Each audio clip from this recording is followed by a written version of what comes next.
2020년 4월 19일 몬트리올 새생명 장로교회 주일 예배를 시작하도록 하겠습니다.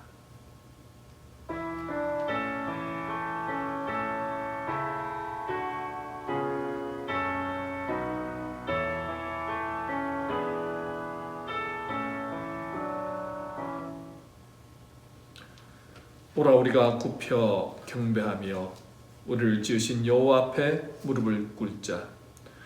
대제자는 우리 하나님이시요 우리는 그의 기르시는 백성이며 그 손의 양이라. 너희가 오늘날 그 음성 듣기를 원하노라. 아멘. 찬양과 영광 받으시기에 합당하신 하나님 아버지, 오늘도 새 생명을 얻은 주님의 백성들 각자의 가정에서 함께 모여 주님 앞에 찬양하며 예배드릴 수 있도록 인도하여 주심에 감사드립니다. 오늘 이 시간도 이미 우리 안에서 임자여 주심을 믿습니다. 오늘 이스라엘 백성들이 경험했던 하나님의 영광과 은혜를 맛보는 시간 되게 하여 주옵소서. 주님, 우리의 예배를 받아 주옵소서. 주님, 홀로 영광 받아옵소서. 감사와 영광 올려드리며 예수님의 거룩하신 이름으로 기도드리옵나이다. 아멘. 찬송가 32장 만유의 주제 함께 찬양하도록 하겠습니다.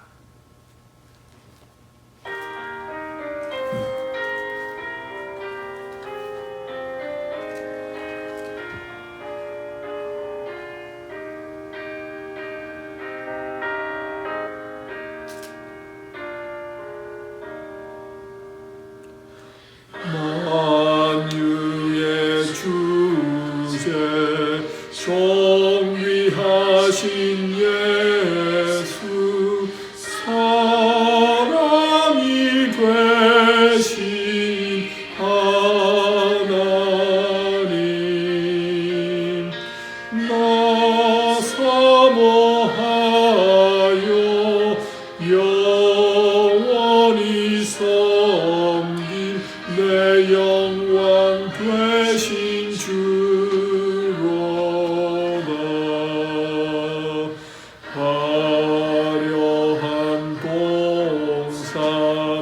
무성한 저수목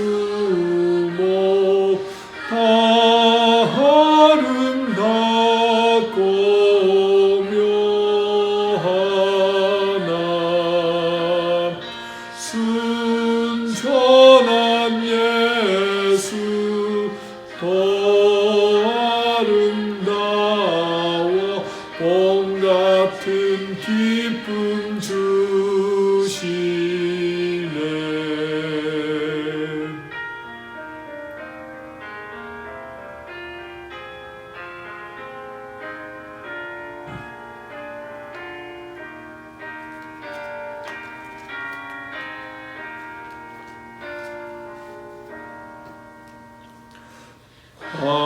광명한 해와 명랑한 저 달빛, 수많은 별들 빛나나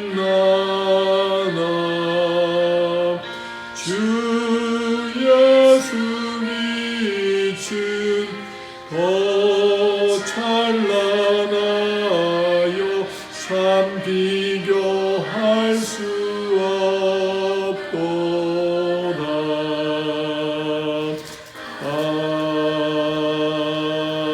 아멘. 이 시간은 지난 한 주간의 삶을 바라보면서 우리의 죄를 하나님 앞에 고백하는 시간 갖도록 하겠습니다.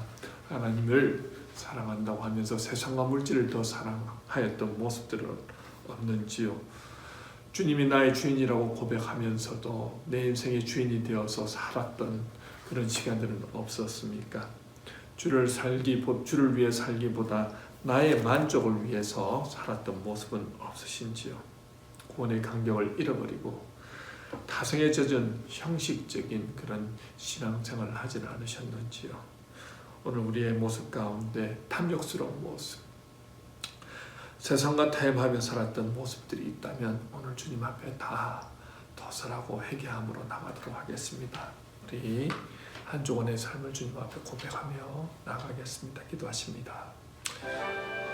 하나님, 오늘도 우리의 죄악을 고백합니다. 하나님을 사랑한다고 입술로는 고백하였지만 우리의 모습 가운데 하나님보다 세상을 더 사랑하며 나의 만족을 위해, 나의 성공을 위해, 나의 이익을 위해 살아왔던 모습을 고백합니다. 주님과 상관없는 모습, 말씀대로 살지 못하였고 죄악된 모습으로 살았던 우리의 연약함을 용서하여 주시옵소서. 주님, 여전히 이기적인 저희들의 모습, 주님 여전히 하나님보다 세상을 더 사랑하는 모습들 주님 용서하여 주시옵소서. 구원의 간격을 잃어버리고 타성에 젖은 신앙생활하는 저희들의 모습이 있다면 주님 깨우쳐 주시옵소서. 코로나 바이러스로 인하여 하나님께서 우리로 하여금 깨우칠 시간을 주셨음에도 여전히 우리는 깨닫지 못하고 살아가는 연약한 자기를 고백합니다. 주님, 제된 모습들 주님 앞에 낱낱이 특설하오며 주님, 우리 안에 있는 그 죄악된 모습들을 예수 그리스도의 보혈의 피로 다 정결케 씻어주시옵시고 오늘도 주님 앞에 거룩한 모습, 온전한 모습으로 예배자로 산재물로 드려지는 귀한 시간 되게 하여 주시옵소서. 오늘도 주님만 바라봅니다. 주의 영광이 임하는 귀한 시간, 성령의 충만한 시간, 능력의 시간 되게 하옵소서. 감사와 영광 올려드리오며 예수님의 거룩하신 이름으로 기도드리옵나이다. 아멘. 사도신경으로 우리의 신앙을 고백하도록 하겠습니다. 전능하사 천지를 만드신 하나님 아버지를 내가 믿사오며 그 외에도 우리 주 예수 그리스도를 믿사오니 이는 성령으로 잉태하사 동정녀 마리아에게 나시고 본도 빌라도에게 고난을 받으사 십자가에 못 박혀 죽으시고 장사한 지 사흘 만에 죽은 자 가운데서 다시 살아나시며 하늘에 오르사 전능하신 하나님 우편에 앉아 계시다가 줄로서 참은자와 죽은 자를 심판하러 오시리라. 성령을 믿사오며 거룩한 공회와 성도가 서로 교통하는 것과 죄를 사하여 주시는 것과 몸이 다시 사는 것과 영원히 사는 것을 믿사옵나이다. 아멘. 이 시간 성시교독 시편 27편 교독하도록 하겠습니다. 성시교독 시편 27편입니다. 교독하겠습니다. 여호와는 나의 빛이요 나의 구원이시니 내가 누구를 두려워하리요. 여호와는 내 생명의 능력이시니 내가 누구를 무서워하리요. 악인들이 내 살을 먹으려고 내게로 왔으나 나의 대적들 나의 원수들인 그들을 실족하여 넘어졌도다. 군대가 나를 대적하여 진칠지라도 내 마음이 두렵지 아니하며 전쟁이 일어나 나를 치료할지라도 나는 여전히 태연하리로다. 내가 여호와께 바라는 한 가지 일 그것을 구하리니 곧 내가 내 평생에 여호와의 집에 살면서 여호와의 아름다움을 바라보며 그의 성전에서 사모하는 그것이라. 여호와께서 환난 날에 나를 그의 초막 속에 비밀히 지키시고 그의 장막 은밀한 곳에 나를 숨기시며 높은 바위 위에 두시리로다. 이제 내 머리가 나를 둘러싼 내 원수 위에 들리리니 내가 그의 장막에서 즐거운 제사를 드리겠고 노래하며 여호와를 찬송하리로다. 아멘. 찬송 303장 함께 찬양하시겠습니다.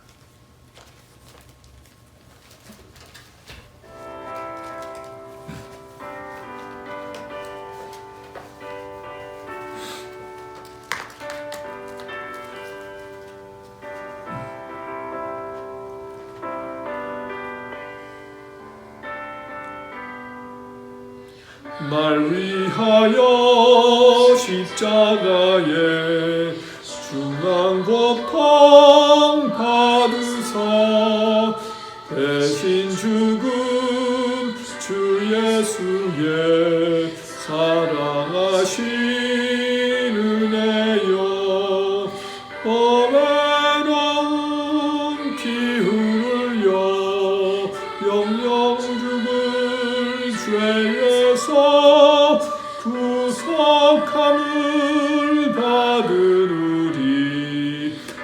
어찌 찬양 안 할까.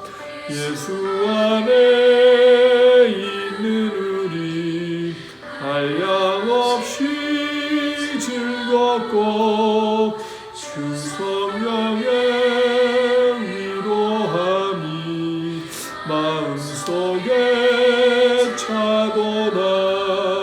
천국 음악 소리 같은 은혜로운 그 말씀 끊임없이 듣는 우리 어찌 찬양 안 할까.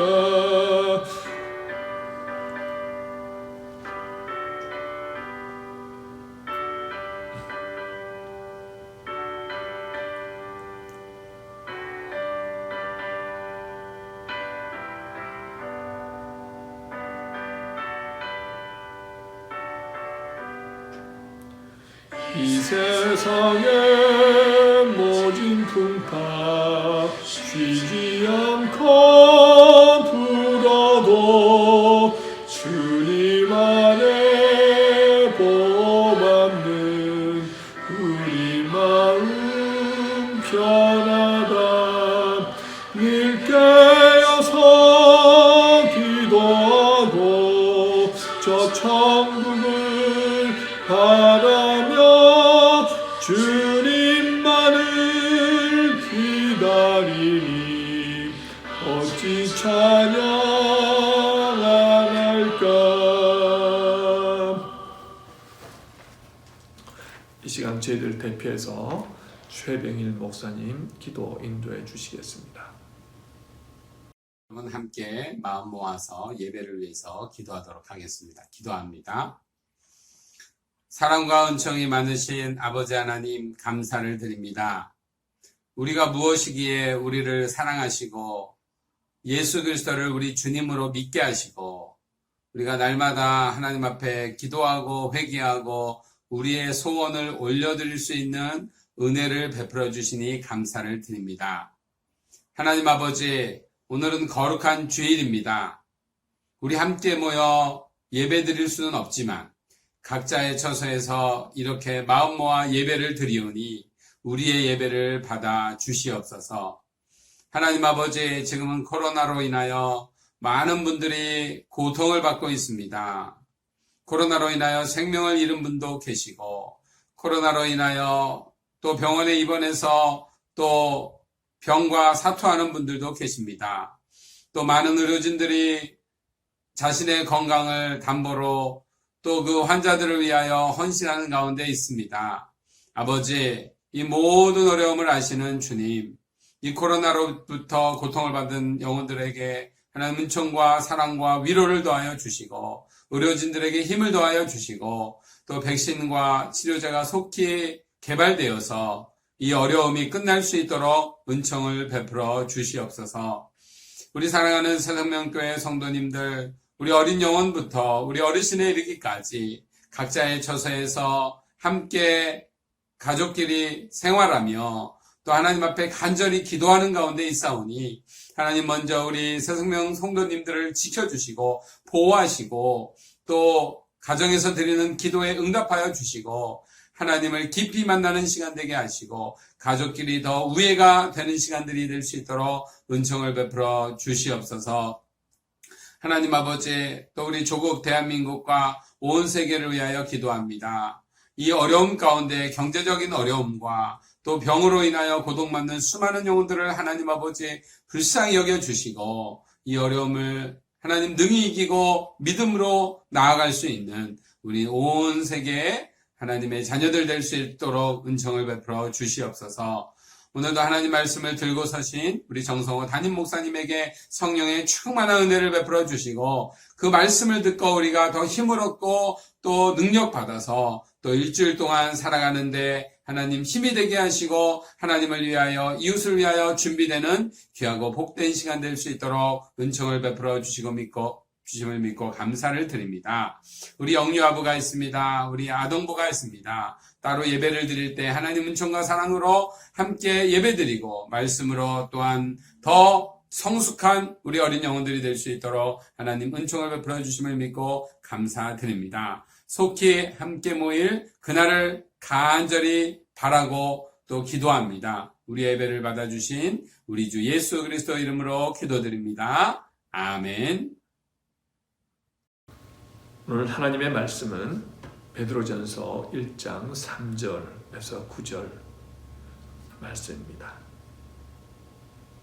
베드로전서 1장 3절에서 9절 말씀 정기병 권사님 낭독해 주시겠습니다. 우리 주 예수 그리스도의 아버지 하나님을 찬송하리로다.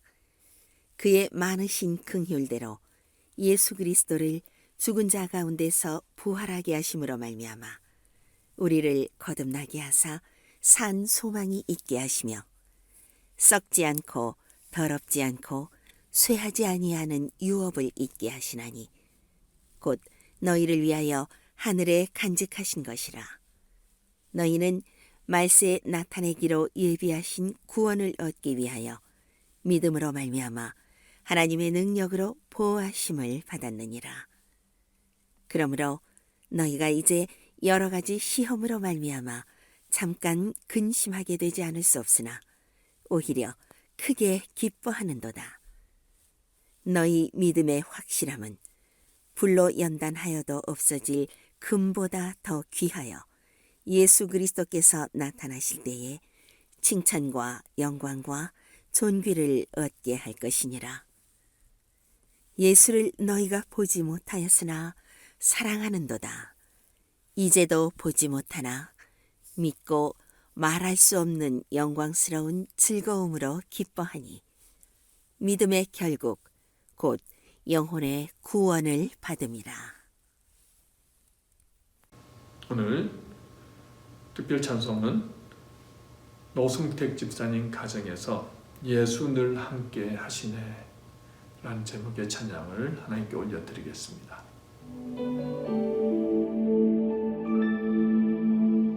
고단한 인생길 힘겨운 오늘도 예수 내 마음 아시네. 지나간 아픔도 마주할 세상도 예수 내 마음 아시네.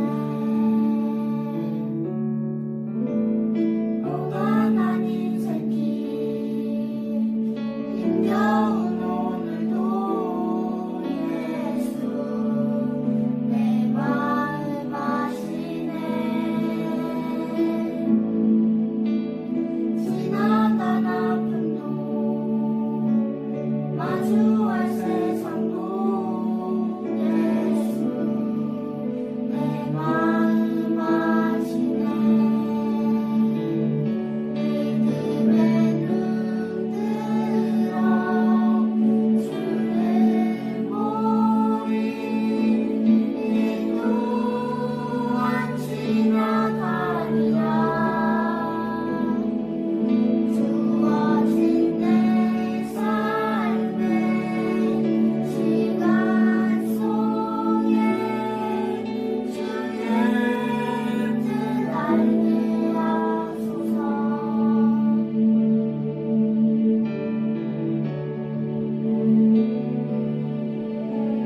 결혼을 잘하고 기쁨으로 가리. 예수 함께 하시네. 후회도 염려도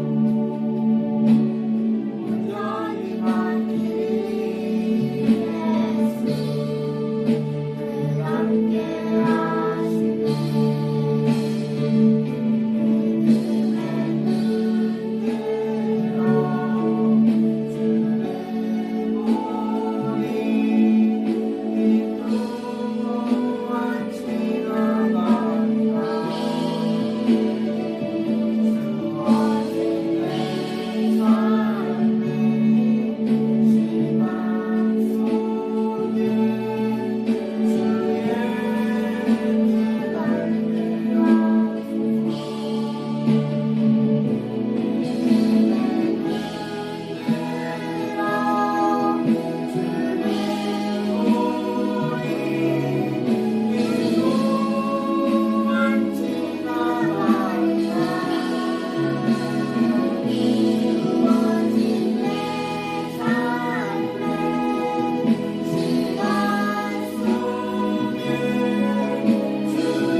고난을 이기게 하는 믿음, 소망, 사랑이라는 제목으로 말씀을 전하도록 하겠습니다. 부활하시는 예수님으로 인해 기뻐하고 찬양하고 마냥 즐거워해야 할 이 시기에 전 세계적으로 코로나19로 인해 가족들과 작별 인사도 제대로 나누지 못하고 손도 잡아보지 못하고 장례 절차조차 생략한 채 속절없이 세상을 떠나는 많은 분들의 소식을 들으면 여전히 우리 마음은 안타깝고 답답함을 느낍니다. 무엇보다 세계 경제가 휘청거리는 모습에 미국은 5월 초부터 코로나로 인한 봉쇄 조치를 풀고 급하게 정상적인 경제 활동을 하려는 경향도 보입니다. 사실 코로나로 인해 닥칠 위기보다 한 나라의 경제가 무너짐으로 인해 닥칠 위기가 더 크다고 느끼는 것 같습니다. 지금 우리는 참으로 어려운 시기를 보내고 있습니다. 이런 환경 가운데 마음 편하게 참 행복하다, 즐겁다라고 말할 사람이 누가 있겠습니까? 어찌 보면 답답하고 막막하고 우울한 것이 당연할 것입니다. 하지만 이런 절망적인 환경 가운데서도 우리 믿음의 사람들이 어떤 모습으로 살아가야 하는가에 대해서 우리는 고민해야 합니다. 베드로 사도는 오늘 본문의 말씀을 통해서 믿음의 사람들이 고난 가운데서 어떻게 살면 잘 살 수 있는가에 대해서 가르쳐주고 있습니다. 사실 예수를 믿기만 하면 안 되는 일도 척척 잘 되고 기도했더니 질병에서 치유받고 어떤 고난의 상황에서 주님이 개입해 주셔서 큰 어려움을 잘 이겨나가고 공부하고 담쌓았던 자녀가 정신 차리고 공부해서 좋은 성적을 내고 뭐 이런저런 그 기적적인 하나님의 역사를 매일 볼 것 같습니다. 참 예수 믿으면 때도 그런 역사를 경험하곤 합니다. 기도한 대로 하나님 내 기도를 잘 들어주시고 나를 위해 일하시는 것 같습니다. 하지만 어느 정도 신앙생활을 하면 열심히 기도해도 이루어지지 않는 일들이 생기고 신앙생활 열심히 해도 여전히 고쳐지지 않는 질병으로 인해 또 경제적인 어려움과 해결되지 않는 일들로 인해 많은 분들이 실망하기도 합니다. 사실 이 세상을 살아가는 동안에 예수를 믿는 사람이나 안 믿는 사람이나 하는 일이 다 잘 되고 성공하고 번영하길 바라지 누가 고통받고 고난당하기를 바라겠습니까? 근데 교회를 다니면 만사가 잘 되어야 할 것 같은데 잘 되지 않을 때 답답하고 우울하고 불안해짐을 느낍니다. 그러면서 점점 기대해보았자 말씀대로 살아보았자 힘든 건 마찬가지는 하면서 주님을 향한 사랑과 열정이 식어버리곤 하지요. 그래서 교회는 열심히 다니는 것 같은데 뜨뜻미지근하게 신앙생활을 하는 분들을 보곤 합니다.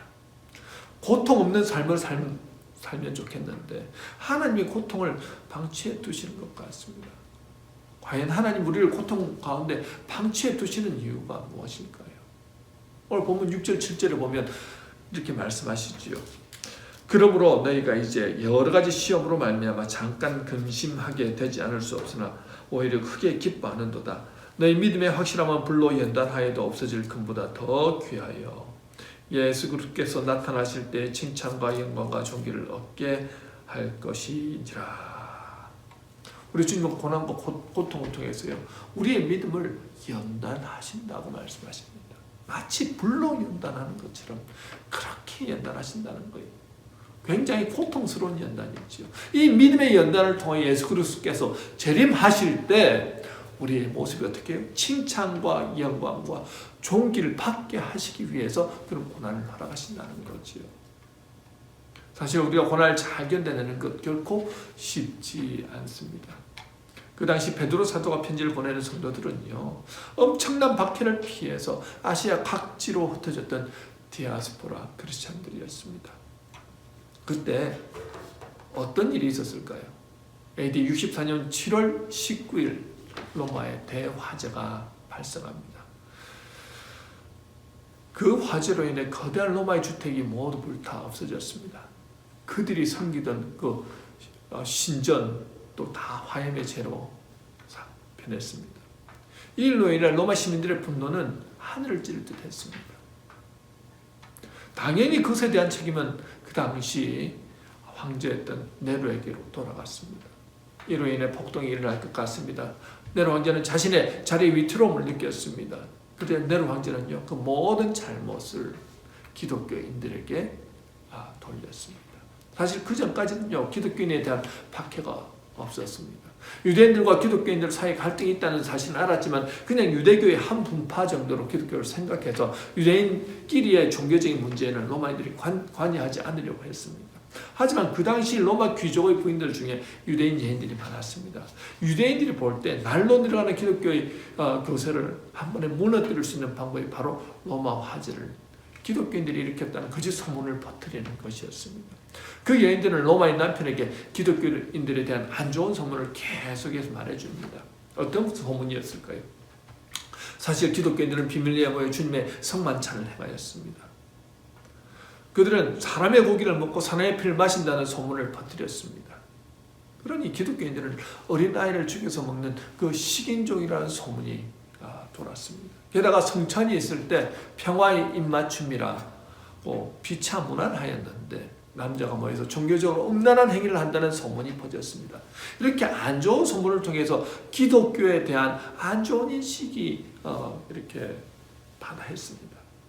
그런데 결정적인 이유는요, 전도자들 중에 이 세계가 불 가운데 소멸한 날이 올 것이라고 그렇게 마지막 예수님이 오실 때 그 재림을 의미하는 설교를 하였는데 그 말을 꼬투리로 잡아서 마치 그리스도인들이 로마에 불을 지른 것처럼 그렇게 몰고 갔다는 거죠. 1930년대 여러분들 일본의 관동 지방에 대지진이 일어났습니다. 그 당시에 많은 조선인들이 독립운동하면서 일본 사람들을 괴롭혔죠. 일본 군인들, 지도자들을 죽이기도 하였습니다. 그러니 그렇게 쌓여있던 앙금이 이 지진으로 인해서 터졌습니다. 조선인들이 우물에 독을 넣어서 몇 사람이 죽었다, 집에 불을 질렀다는 소문이 막 바닥에 퍼졌습니다. 조선 말을 하는 사람들, 조선 우리 옷을 입은 사람들 지나가기만 해도 칼로 찔러서 아니면 때려서 그렇게 사람들을 무차별하게 학살을 했다는 거죠. 그때 제일 조선인 6,000명 이상의 사람들이 그 땅에서 살해당했습니다. 이처럼 로마 화제에 대한 책임을 그리스도인들에게 돌림으로써 엄청난 박해가 그때부터 시작됐다는 거예요. 네로 황제는 로마 시민들의 분노를 잠재우기 위해서 기독교인이라고 하면 무조건 잡아들여 송진 가운데로 굴려서 산채로 불을 붙여 정원을 밝히도록 했습니다. 그리고 짐승의 가죽을 기독교인들에게 입혀서 사냥개를 풀어서 살아있는 그들의 손과 발을 찢어 죽이도록 하였습니다. 게다가 원형 경기장에서 며칠이나 굶긴 사제의 밥으로 내어주기도 하고 줄에 묶어서 여러분 5층 건물 정도 되는 높이에서 떨어뜨립니다. 그러면 뭐 온 사지가 부러지겠지요. 그럼 다시 줄로 끌어올려서 다시 떨어뜨립니다. 그렇게 해서 죽을 때까지 사람이 살 수가 없지요. 피를 흘리고 결국은 죽게 됩니다. 고통스럽게 죽입니다. 여러분 그냥 잠시 있다가 참으면 없어지는 그런 고통이 아니더라는 거죠. 예수를 믿는다는 이유로 죄인으로 낙인 찍혀버렸습니다. 그냥 사회적으로 왕따 정도가 아니라 예수를 믿으면 죽음이라는 공식이 성립했습니다. 복받기 위해 예수 믿었는데 예수 믿으면 구원받는다고 하니까 믿었는데 예수 믿으니까 그 이후로부터 엄청난 고난과 핍박을 받게 되었으니 그 당시에 많은 사람들이 예수님을 떠나더라는 거죠. 그 당시에 믿음을 지키기 위해서 많은 크리스찬들이 로마를 떠나서 아시아 여러 지역으로 흩어졌습니다. 그래서 베드로 사도가 그 흩어진 디아스포라 크리스찬들에게 여러분들 어떻게 하면 이 고난의 때를 잘 이길 수 있는가 그러면서 이 베드로 서신을 그들에게 보냈다는 거죠. 여러분 이런 죽음 누구도 맞이하고 싶지 않습니다. 여러분 죄로 만연한 이 세상은요 크리스찬들이 거룩한 하나님의 자녀로 살아가도록 허락하지 않더라는 거죠. 공중권세 잡은 악한 영은요 하나님의 백성들이 이 땅 가운데서 거룩하게 살도록 가만히 놔두지 않더라는 것입니다. 어떤 방법으로든 하나님을 떠나도록 만듭니다. 고난을 통해서든 유혹을 통해서든 악한 영은 우리로 하나님을 떠나게 하더라는 거죠. 여러분 고난이 오고 핍박이 오면 알곡과 가라지가 자연스럽게 나뉘는 것을 볼 수 있습니다. 고난과 고통이 오면요, 어떤 사람은 하나님을 떠나는 사람이 있는 반면에 어떤 사람은 더 주님을 찾고 매달리고 주님과 더 가까이 지내며 끝까지 믿음을 지키는 사람들도 있더라는 거죠.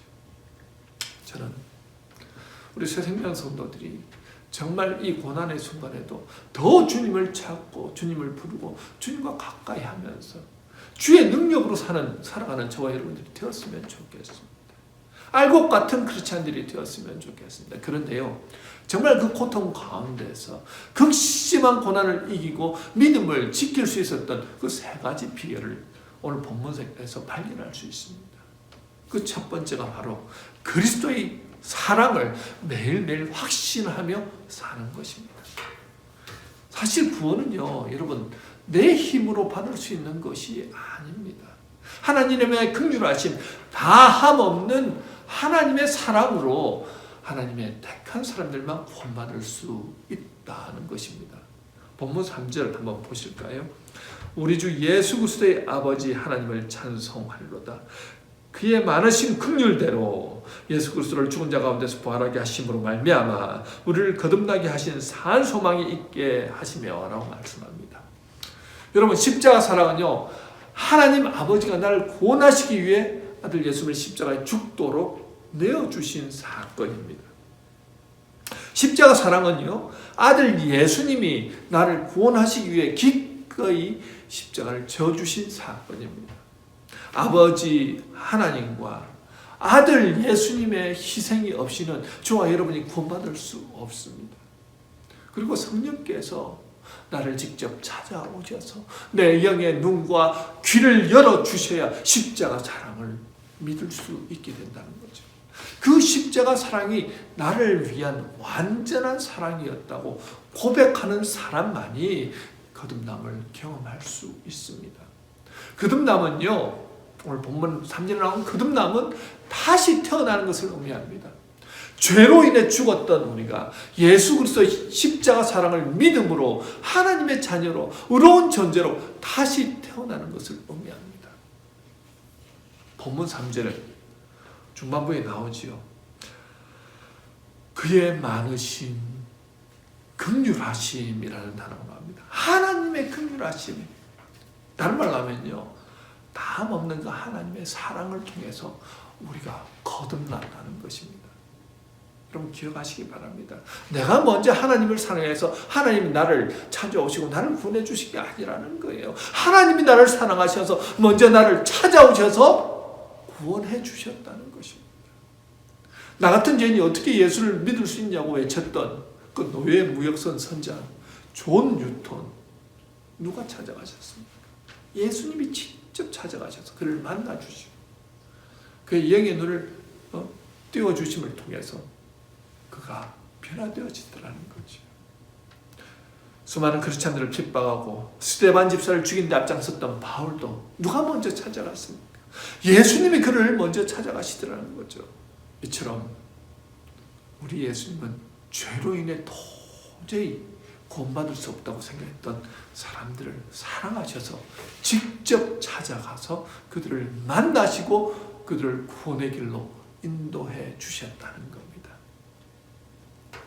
여러분, 이처럼 예수 그리스도로 믿는 사람 중에 예수님이 직접 찾아오시지 않은 사람이 없습니다. 우리 마음속에 예수님의 십자가가 나를 구원하시기 위한 사랑이었다는 확신이 든다고 한다면 바로 예수님이 그분을 찾아가신 사실입니다. 그리고 믿을 수 있도록 성령께서 믿음을 허락하셨다는 거죠. 여러분, 믿음은 내가 믿으려고 노력한다고 믿어지는 게 아니더라는 것입니다. 자연스럽게 믿어져야 합니다. 마치 눈에 보이지 않지만 공기가 있다는 것이 믿어지는 것과 마찬가지라는 거죠. 8절에 뭐라고 나옵니까? 예수를 너희가 보지 못하였으나 사랑하는 도다 라고 말합니다. 눈에 본 적이 없는데도 믿어지고 그 십자가 사랑이 너무 감사해서 정말 예수님을 사랑하게 되더라는 거죠. 하나님의 사랑으로 충만한 사랑은 고난이 와도 능히 이겨낼 수 있습니다. 고난을 두려워하지 않더라는 거예요. 왜 그렇습니까? 하나님이 십자가에서 나를 구하신 그 사랑, 그 은혜를 내가 확신하기 때문이라는 것입니다. 두 번째로 고난을 능히 이길 수 있는 요인은요, 산 소망을 가지는 것입니다. 오늘 본문 3절에 산 소망이 있게 하셨다라고 후반에 말씀하시지요. 이 산 소망은 무엇입니까? 영원한 생명, 천국에 대한 소망입니다. 4절에서 썩지 않고 더럽지 않고 쇠하지 않는 유업을 있게 하시나니 곧 너희를 위하여 하늘에 간직하신 것이라고 말씀합니다. 이 땅에서 사는 사람들은요, 썩고 더럽혀지고 쇠하는 육신을 위해 살아갑니다. 하지만 예수를 믿음으로 구원받은 사람의 특징은 이 땅에 썩어질 것, 더러운 것, 사는 것을 소망하며 살지 않습니다. 여러분, 많은 사람들이 이 땅에서 이루고 싶은 성공, 번영, 만족을 위해 살아갑니다. 이 세상의 소망은 여러분 다 어떻습니까? 다 풀의 꽃과 같이 쉽게 세잔해지고 안개와 같이 사라져버리고 바람같이 차버리고 해도 잡히지 않는 것입니다. 마귀는 이 세상 소망을 가지고 우리를 유혹하더라는 거죠. 한때 테니스 세계의 그 정상을 차지했었으나 자살을 시도했던 한 선수가 있습니다. 보리스 베커라는 선수입니다. 그가 이렇게 얘기를 했습니다. 윈블던에서 2번이나 나는 우승을 했습니다. 그 중에 한 번은 가장 어린 나이에 한 우승이었습니다. 제 마음에는 평화가 없었습니다. 저는 줄에 매달린 꼭두각시 같았습니다. 나는 부자였습니다. 필요한 모든 물질을 소유했지만 아주 불행했습니다. 무엇이 부족했을까요? 사람이 그렇게 많이 소유하고도 여전히 불만스럽고 자살까지 기도한다면 도대체 무엇이 문제일까요? 그것은 바로 하나님과의 관계가 바로 서 있지 않았기 때문입니다. 구원의 확신, 영원한 생명에 대한 소망이 없으니 이 땅의 것으로 아무리 그 헛헛한 마음을 채우려고 해도 채워지지 않더라는 거죠. 자, 예수님을 구주로 모신 사람은요, 이 세상에 육신의 만족을 위해 무엇을 먹을까 마실까 입을까를 걱정하며 살지 않더라는 것입니다. 영원한 생명, 천국을 소망하면서 살아가는데요. 성경에서 말씀하셨잖아요. 너는 먼저 그의 나라와 그의 의를 구하라. 그리하면 이 모든 것을 너희에게 더하리라 라는 그 말씀을 믿음으로 살아갑니다. 참 희한한 것은 그 믿음으로 살아가는데 우리에게 먹을 것이 공급이 되고 입을 것, 마실 것이 공급이 되더라는 것입니다. 열심히 안 살아가는 게 아닙니다. 이 땅에서 최선을 다해서 살아가는데 하나님의 역사하심, 하나님의 도우심이 있더라는 거지요. 그런데 중요한 것은 이 땅의 것이 아니더라는 것입니다. 영원한 천국의 것을, 영원한 생명을 바라보면서 살아가더라는 거지요. 추구하는 것이 다르다는 것입니다. 카타콤의 순교자라는 책에 보면요, 원형 경기장에서 사자의 밥으로 죽어가던 13살의 소년 포리오에 대한 내용이 나옵니다. 그를 취조하던 로마관은 이렇게 묻습니다. 예수가 너에게 무엇을 해주었는가? 네가 예수를 부인하면 내가 바로 석방시켜 줄 것이다. 여러분, 13살 소년입니다. 이제 초등학교 6학년 나이밖에 안 되었지요. 그런데 이 소년은 이렇게 얘기합니다. 예수님은 제게 많은 것을 해주었습니다. 그분은 나를 살리기 위해 십자가에서 기꺼이 죽어주셨습니다. 당신들은 나에게서 육체의 생명을 뺏으려 하지만 예수님은 그보다 더 소중한 영원한 생명을 주셨습니다. 그래서 관원이 묻습니다. 너는 죽음이 무섭지 않니? 그래서 그는 이렇게 대답했다고 합니다. 우리 주님은 죽음에서 이길 힘을 주십니다. 그는 죽음에서 부활하셨습니다. 저는 이 육신의 비참함 속에서 영원한 행복의 삶으로 주님이 저를 옮겨주실 것을 믿습니다. 야수에게 찢겨 죽든 불 속에 타 죽든 예수님은 나를 붙들어 주시며 나를 영원한 나라로 이끌어 주실 것입니다 라고 얘기했다는 거예요. 여러분, 13살 소년의 고백입니다. 무엇이 이런 고백을 하게 했을까요? 그에게는 구원의 확신이 있었다는 것입니다. 예수를 만난 분명한 믿음이 있었고요. 구원의 확신이 있는 사람은요, 살아있는 소망, 영원한 생명, 천국의 산 소망을 가지고 살아가더라는 거죠. 여러분, 죽은 소망, 거짓 소망, 이 땅의 것을 소망하며 살아가는 사람들, 고난이 오면 버틸 수 없더라는 것입니다.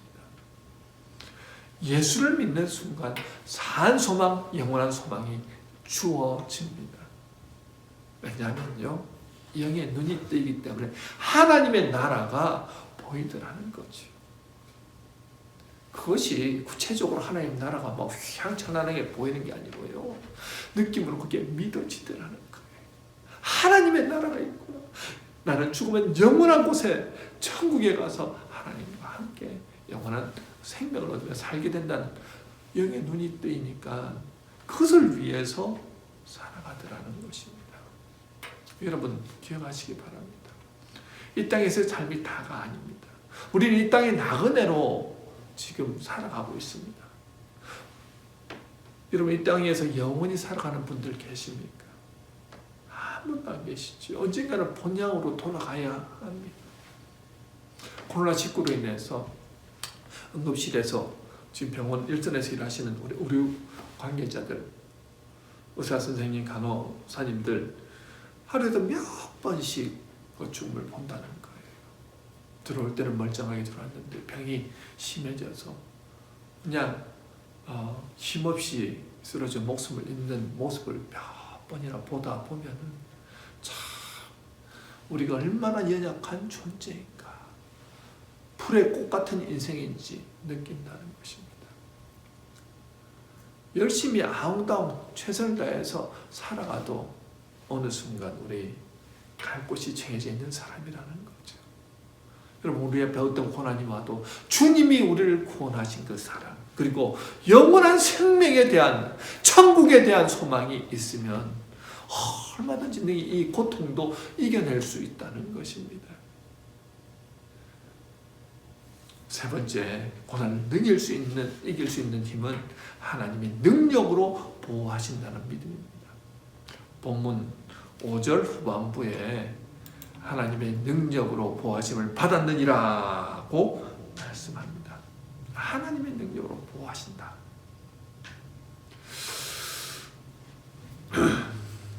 믿음으로 구원받은 사람들은요, 고난이 올 때 내가 그 믿음을 지키는 것이 아니라 하나님이 보호하심 때문에 그 믿음이 지켜줄 수 있다는 것입니다. 다른 말로 하면요, 하나님이 보호하시기 때문에 믿음을 지킬 수 있다는 뜻입니다. 베드로는 예수님을 3번이나 부인하고 고통 가운데 갈릴리로 떠나갔습니다. 가룟 유다는요, 예수님을 은 30에 팔아서 그 죄책감으로 결국은 참지 못하고 목숨을 끊었죠. 베드로도 얼마든지 실족할 수 있었습니다. 하지만 베드로의 믿음을 지키도록 인도하신 하나님의 은혜가 있더라는 거죠. 근데 가룟 유다는요, 괴로워만 했지 진정 회개하지는 않더라는 것입니다. 그런 부활하신 예수를 만나기도 전에 죄책감으로 인해서 스스로 목숨을 끊었지요. 왜요? 그에게는 예수님을 메시아로, 그리스도로 믿는 믿음이 없었습니다. 구원의 확신이 없으니까요, 자기가 한 행동에 죄책감이 들어서 견디지 못하고 그냥 목숨을 끊더라는 거죠. 자, 이것을 보면 아무리 3년 동안 예수님을 따라다녔어도 구원받지 못하는 사람도 있다는 것을 우리는 보게 됩니다. 여러분, 하나님이 지켜주셔야 우리 믿음을 지킬 수 있습니다. 내가 잘난 것 같아도 내 능력, 내 힘으로 믿음을 지키는 것이 아니더라는 거죠. 하나님 우리 손을 꼭 붙들고 계시기 때문에 우리가 믿음으로 이 역경을 능히 이길 수 있더라는 것입니다. 이사야서 49장 14절 15절은 뭐라고 말씀합니까? 오직 시온이 이르기를 여호와께서 나를 버리시며 주께서 나를 잊으셨다 하였거니와 여인이 어찌 그 젖먹는 자식을 잊겠으며 자기 태에서 난 아들을 긍휼히 여기지 않겠느냐. 그들은 혹시 잊을지라도 나는 너를 잊지 아니할 것이라고 말씀합니다.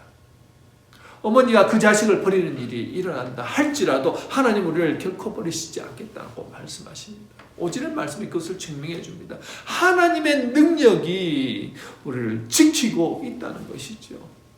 그렇기 때문에 여러분, 우리가 믿음을 지키면서 지금까지 올 수 있었다는 것입니다. 우리 주님은 우리를 택하여서 구원해 주시는 것뿐만 아니라 구원이 완성되는 그날까지 지켜주신다는 거예요. 그렇게 고난이 우리 앞을 가로막고 있다 하여 여러분 두려워하시길 바랍니다. 되려 이 고난이 우리의 믿음을 불같이 연단하여 정금같이 되게 하신다는 겁니다. 우리 주님은요, 우리가 감당할 고난만 허락하신다는 거예요. 여러분, 이 고난을 통해서요, 우리를 정금되게 하시기 위해서 불같은 고난을 허락하신다는 거예요. 그냥 고난 주고 너희들 알아서 해라고 하면서 우리를 하여금 지쳐서 그냥 나는 못하겠습니다 떠나게 하시기 위해서 고난을 주시는 게 아니고, 이 고난을 통해서 어떻게 해요? 천국으로 가는 삶을 준비하시도록 인도해 가신다는 것입니다. 여러분 기억하시기 바랍니다. 하나님 나라의 백성은요, 하나님 나라의 백성 살아간다는 것은요, 예수님의 장성한 분량까지 이런 것을 의미합니다. 다른 말로 모든 크리스찬들은요, 성화의 과정을 다 겪더라는 거죠. 이 땅에서 수많은 고난, 고통을 통해 우리의 인격과 성품은 예수 닮은 모습으로 점점 변해 가더라는 것입니다. 참 희한하게도 고난과 고통이 없으면 사람은 자기 마음대로 살아가는 것 같습니다. 하지만 고난을 통해 내 안에 죄된 것을 보게 되고, 내 안에 불순물들이 깎이고, 못한 것이 깎임을 통하여서 점점 예수 닮은 모습으로 이렇게 나오더라는 거죠. 때때로 내가 심각한 고난을 겪고 있다고 여겨지시면요, 여러분 지금 하나님께서 나를 향한 계획을 가지고 계시고 나를 빚어가고 계시다라고 생각하시면 맞습니다. 베드로 당시 헬라 문화권에서 도자기 문화가 발달했었습니다. 그런데 도자기가 제대로 구워져 나오는 거 아닌가를 심판할 심판관이 있었어요. 그래서 도자기를 탁 구워 나오면 그 심판관이 얘기하죠. 도키모스, 합격! 이렇게 선언을 하면은 그 도자기가 판매를 할 수 있게 되더라는 거죠. 여러분, 이 땅에서 불로 연단 받는 과정 참으로 참기 힘든 과정입니다. 이 고난이 언제 끝날지, 또 얼마나 힘든지 말로 다 할 수 없습니다. 그런데요, 고난을 통해 어느 순간 우리 주님이 도키모스, 합격이라고 판정을 내려주시는 순간이 온다는 거죠. 그 판정을 받기까지 힘들고 어려운 순간 하나님의 능력으로 우리를 지키시고 보호해 주신다는 거예요. 믿음으로 이겨나가도록 하나님께서 역사해 주신다는 것입니다. 자, 그러다가 7절 후반부에 보면 뭐라고 나옵니까? 예수 그리스도께서 나타나실 때에 칭찬과 영광과 존귀를 얻게 할 것이다 라고 말씀합니다.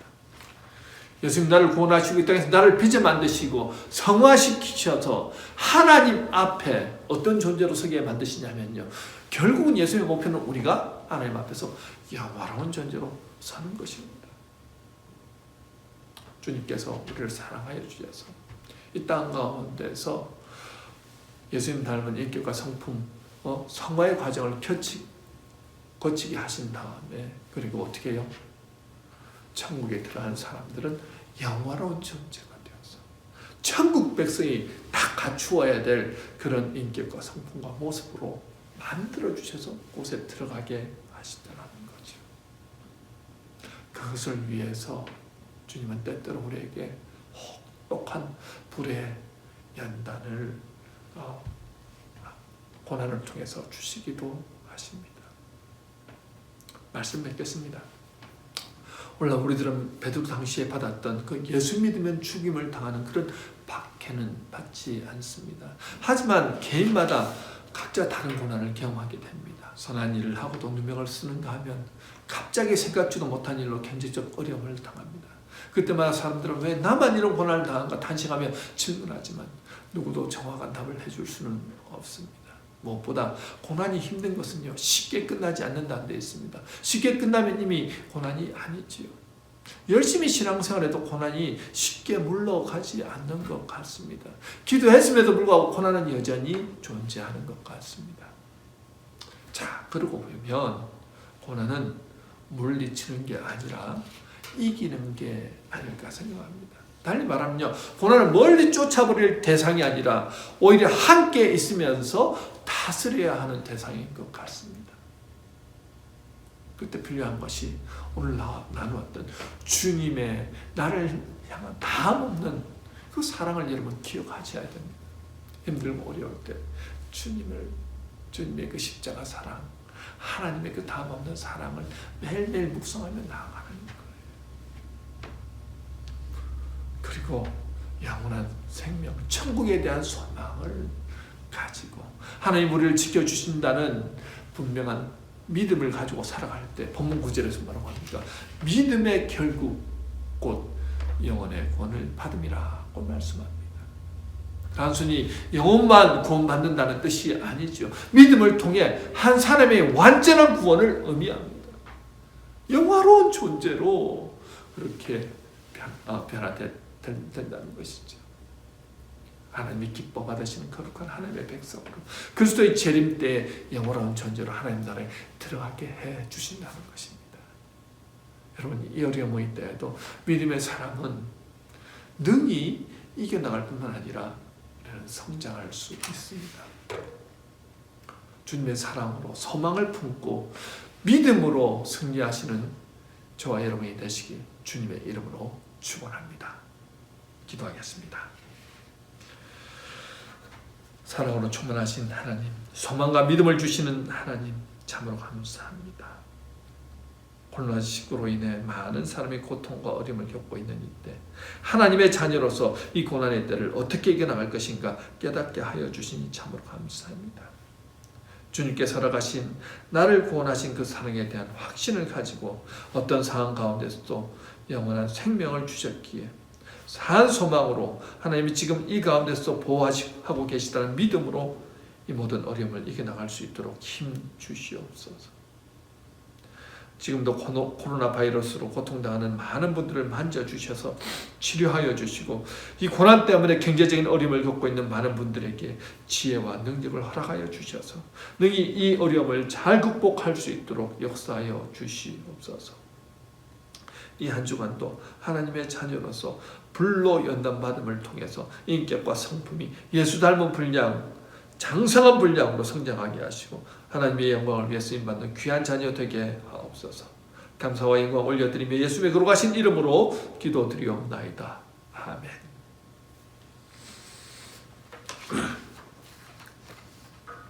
이 시간 우리 봉헌 찬송 620장 함께 찬양하시면서 준비한 헌금 하나님 앞에 올려드리겠습니다. 찬송가 620장입니다.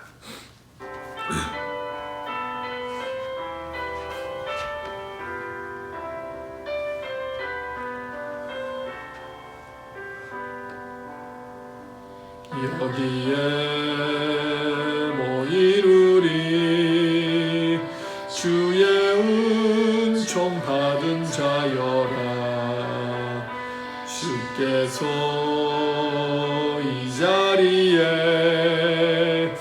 함께 계심을 아노라.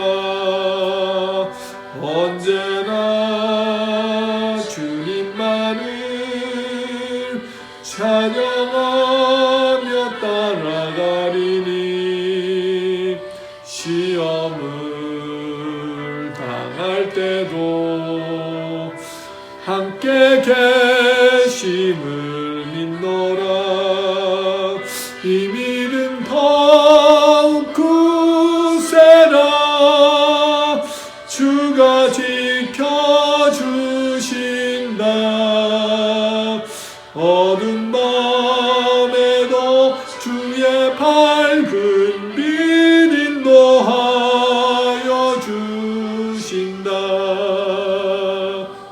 님이 뜻하시니 헤아리기 어렵더라도 언제나 주 뜻 안에 내가 있음을 아노라. 사랑과 말씀들이 나를 더욱 새롭게 하니 때로는 넘어져도 죄웃을 일을 믿노라. 이 믿음 더욱 굳세라. 주가 지켜주신다. 어두운 밤에도 주의 밝은 빛 인도하여 주신다.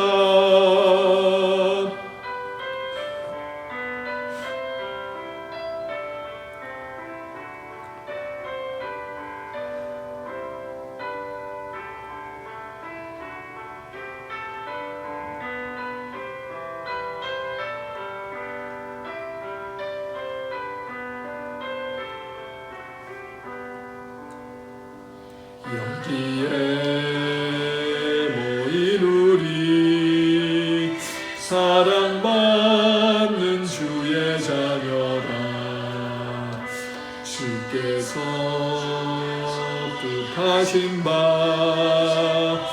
우리 통해 펼치신다. 고통과 슬픔 중에 더욱 주님 의지하오니 어려움 이겨내고 주님 더욱 찬양하라. 이 믿음 더욱 굳세라. 주가 지켜주신다. 어두운 밤에도 주의 밝은 빛 인도하여 주신다.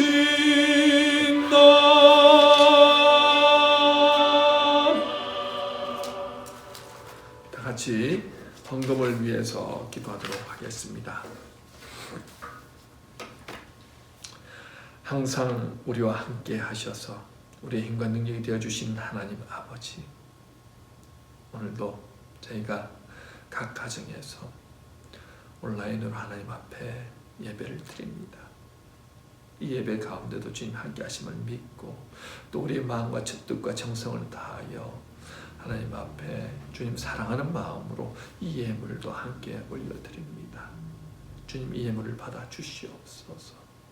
지금 고난의 시기입니다. 재정적인 또 경제적인 어려움 가운데 있지만 하나님 주님 사랑하는 그 마음 때문에 주님 없는 가운데서도 이 예물 드리오니 주님 이 예물을 통하여서 우리 교회가 든든히 서게 하시고 이 예물을 통하여서 선교주의 선교사님을 돕는 일에 쓰게 하옵시고 이 예물을 통하여서 가난한 자들 궁핍한 자들에게 쓰이는 귀한 예물 되게 하여 주시옵소서.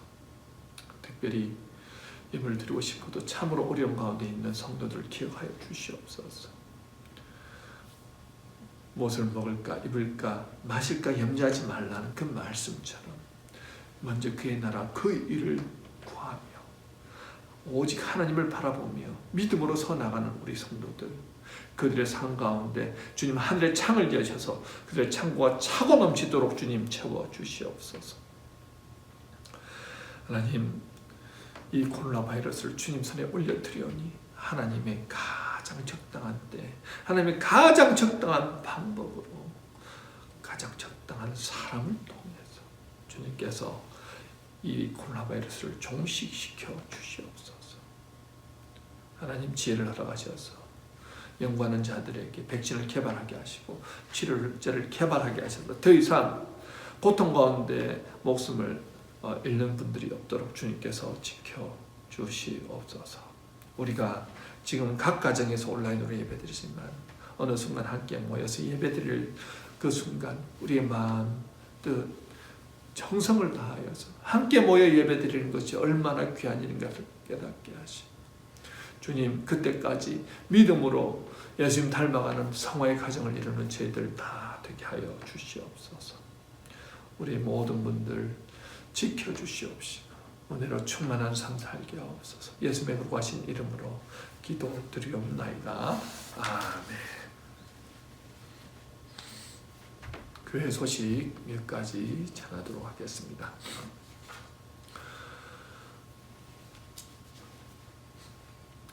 코로나 바이러스로 인해서 계속해서 온라인으로 예배를 드리고 있습니다. 우리 제자반, 사역반도 계속 온라인으로 모임을 하고 있고요. 또 여러분들도 카톡을 통해서 이렇게 소식을 주고받는 줄 압니다. 여러분 계속해서 기도해 주시고 코로나 바이러스가 빨리 종식될 수 있도록 우리가 한 마음으로 9시에 함께 기도하고 있으니 여러분들 그 시간만큼은 우리 자녀들도 함께 다 같이 기도하자고, 하나님께서 우리의 기도 소리를 들으시고 역사하시도록 우리가 한 마음으로 밤 9시 5분간 그렇게 기도하도록 하겠습니다. 꼭 동참해 주시길 부탁드립니다. 그리고 이 기간을 통해서 여러분들 영적으로 더 성장하고 성숙하는 계기가 되기 위해서 성경일동 하고 있습니다. 계속해서 여러분 작심 3일이라도 괜찮습니다. 3일마다 한 번씩 작심하셔서 계속해서 여러분 계획하신 대로 읽어 나가시고 또 공부하시고 묵상하시고 하셔서 이 기간이 영적으로 더 성장하는 기간이 되었으면 좋겠습니다. 코로나 바이러스가 언제 또 정식이 될지 모르겠습니다. 그리고 또 우리 교회 언제 함께 모여서 예배를 드릴지 모르겠습니다. 정부의 방침에 따라서 우리 당회의 의논을 통해서 여러분들에게 다시 모이는 그 날이 결정이 되어지면 신속하게 연락을 드리도록 하겠습니다. 한 주간도 주 안에서 평안하시고 건강하시고 승리하시기를 소망합니다. 우리 마지막 찬양 은하고 바로 기도합니다. 함께 찬양하시겠습니다.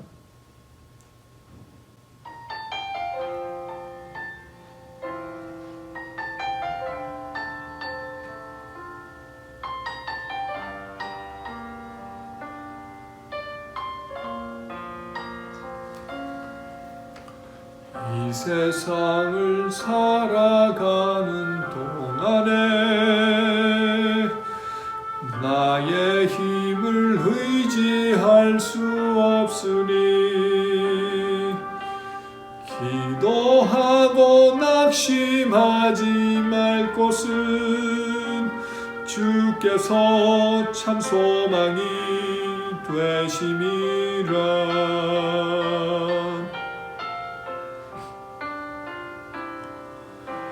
주의 길을 걸어가는 동안에 세상의 것 의지할 수 없으니 감사하고 낙심하지 말 것은 주께서 참 기쁨이 되심이라. 하나님의 꿈이 나의 비전이 되고 예수님의 성품이 나의 인격이 되고 성령님의 권능이 나의 능력이 되길 원하고 바라고 기도합니다.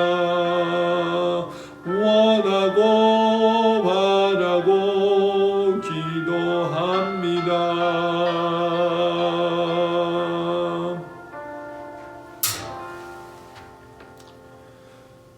지금은 우리 구주 예수 그리스도의 은혜와 하나님 아버지의 무한하신 사랑하심과 성령님의 감동 감화 교통하심이 고난 가운데서도 주님이 나를 구원하신 그 사랑 기억하며 어떤 어려운 가운데서도 영원한 생명, 천국에 대한 소망을 가지고 항상 주님이 나를 보호하시고 지켜주신다는 믿음으로 이 어려움을 능히 이겨나가겠다고 결단하며 나가시는 우리 성도님들 머리 위에, 각 가정에서 예배드리는 모든 분들 머리 위에 지금으로부터 영원토록 함께 하시기를 간절히 축원하옵나이다.